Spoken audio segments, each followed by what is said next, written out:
14 को राजा ने योगी का निमंत्रण मान लिया। भादो बदी 14 को राजा विक्रमादित्य हथियार बांधकर श्मशान में आया। योगी उसका इंतजार कर रहा था। उस समय श्मशान का दृश्य बड़ा ही भयानक था। राजा विक्रमादित्य अत्यंत साहसी था, अतएव वह डरा नहीं। योगी राजा को देखकर खुश हो गया। राजा बोला, मेरे लिए क्या आज्ञा है? योगी ने कहा, यहाँ से 2 कोस की दूरी पर एक मुर्दा उलटा लटका है, उसको लाद कर ले आओ। उस अंधेरी और डरावनी रात में राजा विक्रमादित्य चल पड़ा। बड़ा बीहड़ रास्ता था। रास्ते में भूत प्रेत नाच रहे थे। जगह जगह पर भयानक काले नाग फुफकारें मार रहे थे। फिर भी वह चलता गया। सचमुच 2 कोस की दूरी पर पीपल के पेड़ से एक मुर्दा उलटा लटक रहा था। राजा ने फौरन अपनी तलवार से उसकी रस्सी काट डाली। मुर्दे को उठाकर कंधे पर जैसे ही रखा तो वह मुर्दा खिलखिलाकर हंसने लगा और दौड़कर फिर पेड़ से लटक गया। राजा हैरान रह गया। मुर्दे के पास राजा गया। मुर्दे ने पूछा, तू कौन है? राजा ने कहा, मैं राजा विक्रमादित्य हूँ। तुम कौन हो? मुर्दे का न कोई नाम होता है न जान होती है। मुर्दा बोला, तुम मुझे कहाँ ले जा रहे हो? मेरा ठिकाना किसने तुमको बतलाया?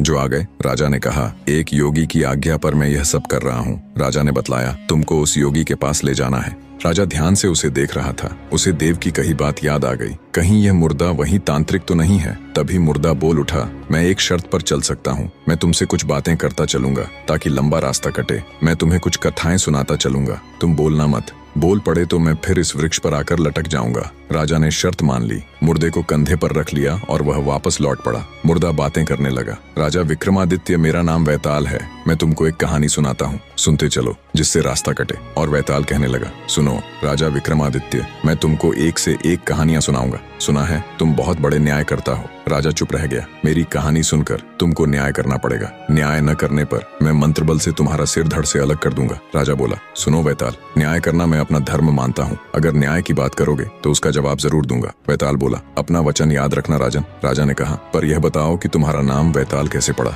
वैताल बोला, राजन यह न पूछो। राजा ने कहा, क्या तुम कोई तांत्रिक हो? वैताल ने कहा, मैं क्या हूँ, समय आने पर आप जान लोगे। राजा विक्रमादित्य वैताल की मृतदेह कंधे पर लाद कर चल पड़ा। रात का घोर अंधकार सब ओर बिखरा था। बड़ा डरावना वातावरण था। रह रहकर उल्लू बोल रहे थे, चमगादड़ें फड़फड़ा रही थीं और सारा जंगल साएं साएं कर रहा था। बीच बीच में भयानक विषधर फुफकारे मार रहे थे।